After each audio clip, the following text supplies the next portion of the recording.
नमस्कार दोस्तों, मैं आपका दोस्त एडवोकेट अमित कबीर। साथियों, आज के लीगल वीडियो के सेगमेंट में हम बात करने वाले हैं कि what is mean by the cognizance of offence by the magistrate, यानी कि जो मजिस्ट्रेट के द्वारा अपराध का संज्ञान लिया जाता है उससे क्या तात्पर्य है।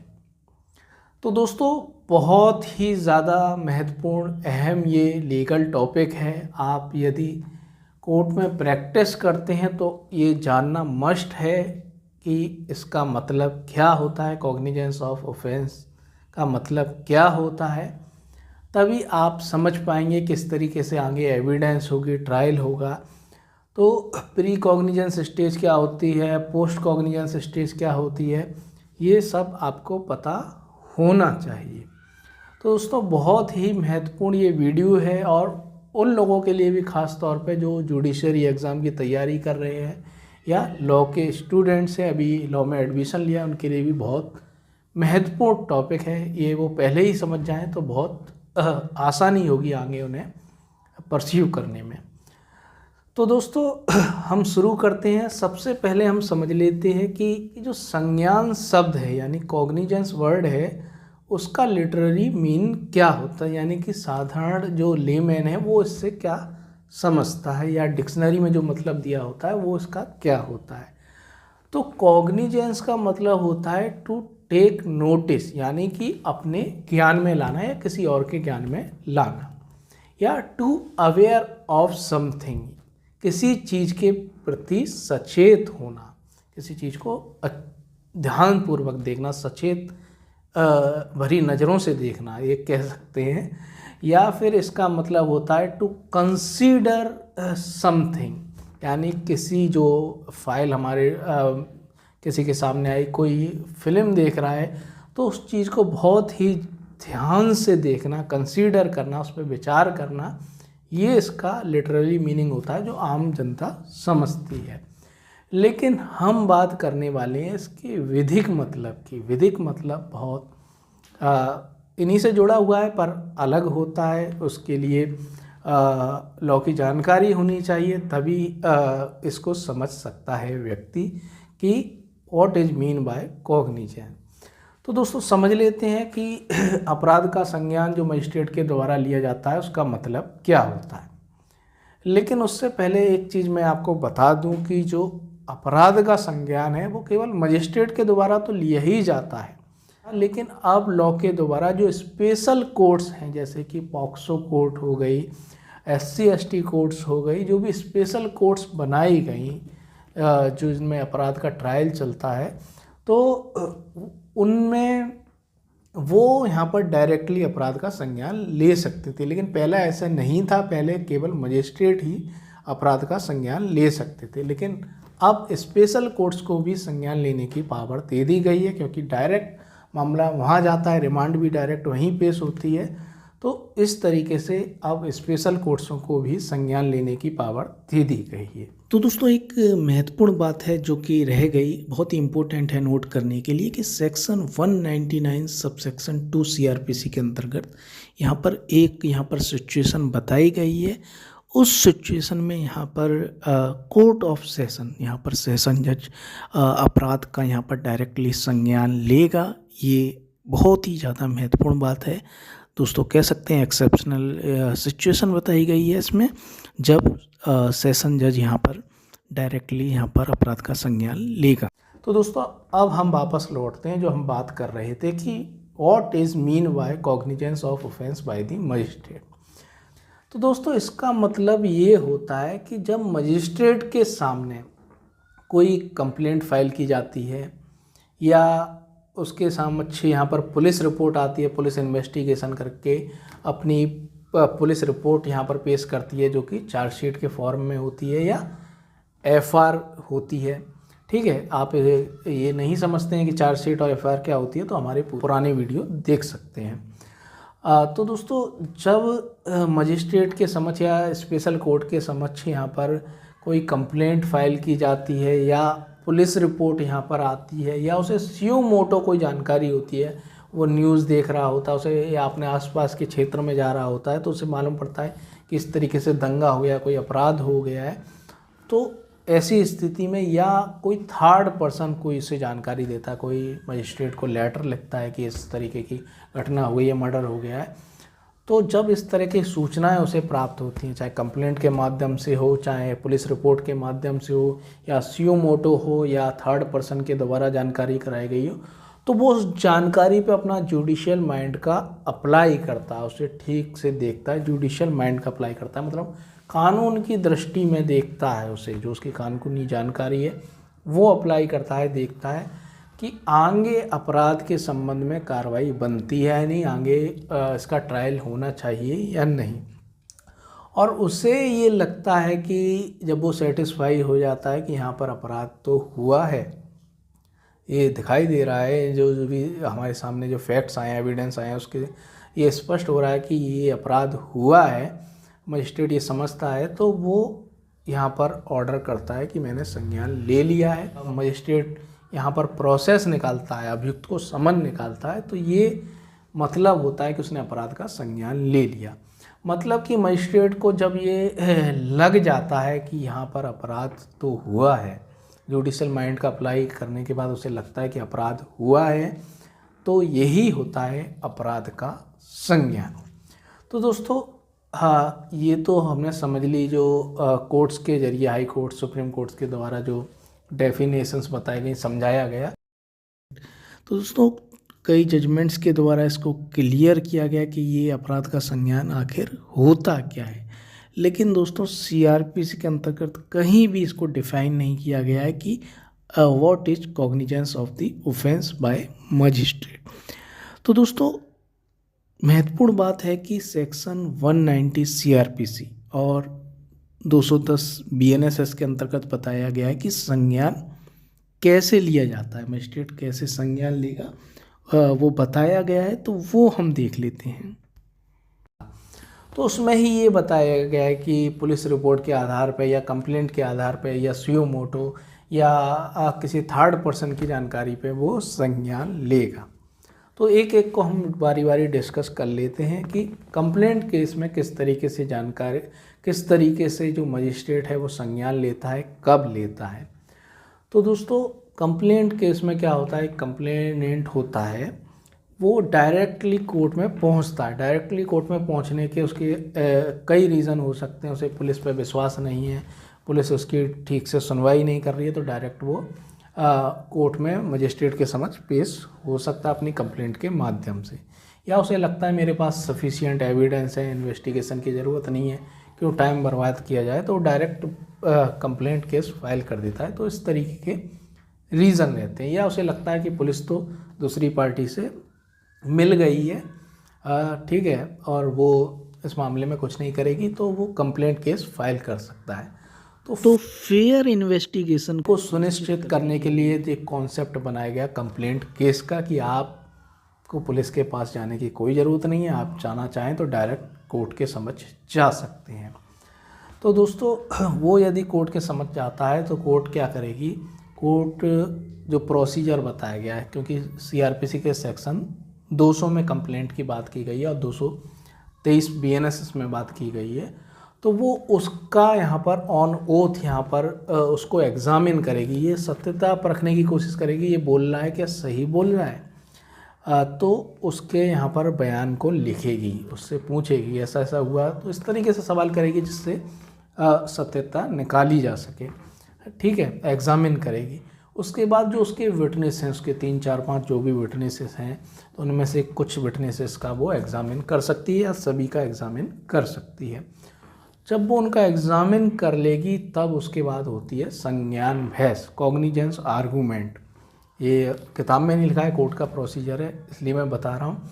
तो उस टाइम पर वकील यहाँ पर आर्गूमेंट करता है, अपना सबमिशन देता है कि ऐसा ऐसा हुआ, ये सब हुआ, और 202 के बयान हुए और 202 के बयान में भी ये घटना को समर्थन किया है। तो जब ये पूरी बहस सुन लेता है और वो 202 के बयान देख लेता है और मजिस्ट्रेट को ऐसा लगता है कि अपराध बनता है, तो वो यहाँ पर अपराध का संज्ञान ले लेता है और यहाँ पर प्रोसेस इशू कर देता है, अभियुक्त के लिए समन जारी कर देता है कि वो यहाँ पर कोर्ट में पेश हो।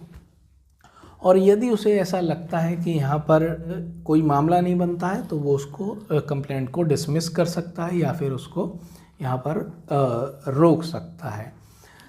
और यहाँ पर एक और प्रावधान है 202 के अंतर्गत, 202 सबसेक्शन 1 के अंतर्गत, कि वो यहाँ पर पुलिस को इन्वेस्टिगेशन का ऑर्डर कर सकता है या खुद इंक्वायरी कर सकता है उस मैटर में, या किसी थर्ड पर्सन से भी इंक्वायरी या इन्वेस्टिगेशन करा सकता है। तो दोस्तों इसे भी संज्ञान कहते हैं। जो कोर्ट के यहाँ पर सुप्रीम कोर्ट हाई कोर्ट के डिसीजन है, तो 202 के अंतर्गत जो इंक्वायरी का या इन्वेस्टिगेशन का जो ऑर्डर किया जाता है उसे भी अपराध का संज्ञान कहा जाता है। तो कंप्लेंट केस में यदि वो यहाँ पर समन इशू करता है तो वो यहाँ पर अपराध का संज्ञान लेके समन इशू करता है, ये अपराध के संज्ञान होता है। या 202 के अंतर्गत वो इन्वेस्टिगेशन या इंक्वायरी का ऑर्डर करता है तो वो अपराध का संज्ञान होता है।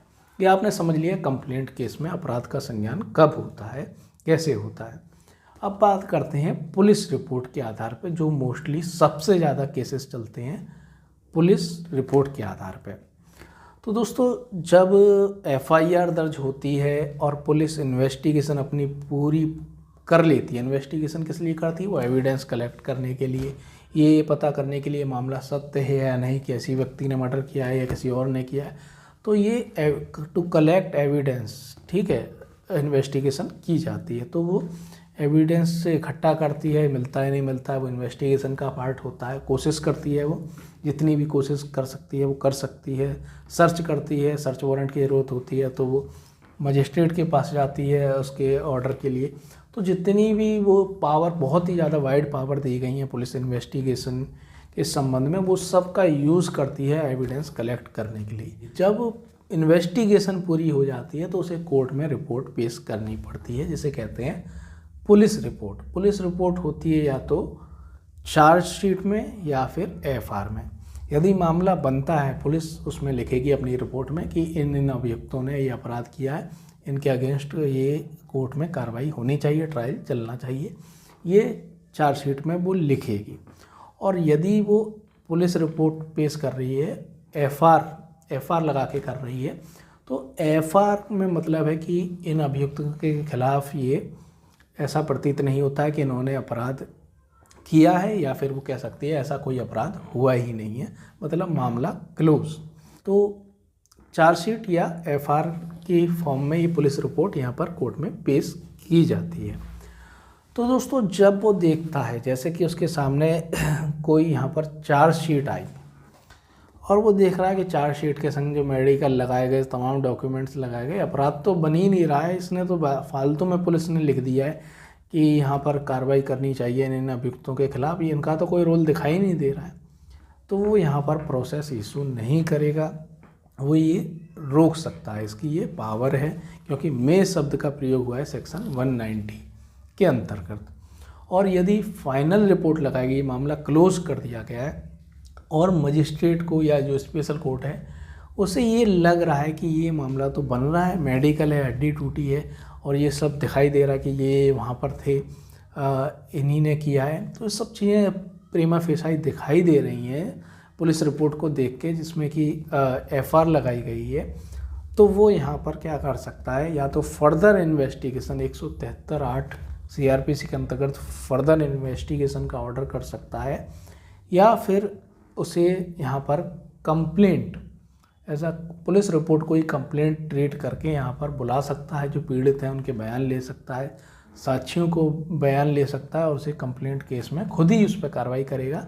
उसे लग जाता है कि पुलिस तो यहाँ पर मिल चुकी है, तो कंप्लेंट केस की यहाँ पर कार्रवाई कर सकता है, तो वो खुद भी कर सकता है, या फिर ये प्रोटेस्ट एप्लीकेशन के माध्यम से री इन्वेस्टिगेशन का ऑर्डर कराया जा सकता है।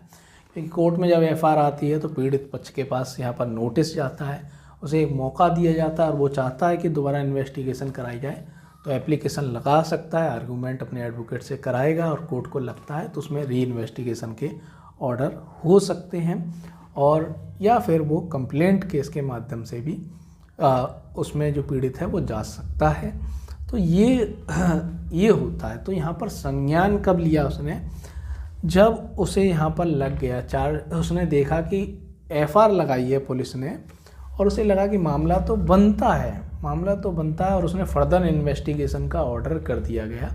तो ये फर्दर इन्वेस्टिगेशन का ऑर्डर कर दिया गया, इट इज़ कॉग्निजेंस। या उसने कंप्लेंट, जो पीड़ित है उसको बुला लिया गया, ऐसे कंप्लेंट पुलिस रिपोर्ट को ट्रीट कर दिया, तो ये भी कॉग्निजेंस यहाँ पर हो गया। तो इस तरीके से हो गया।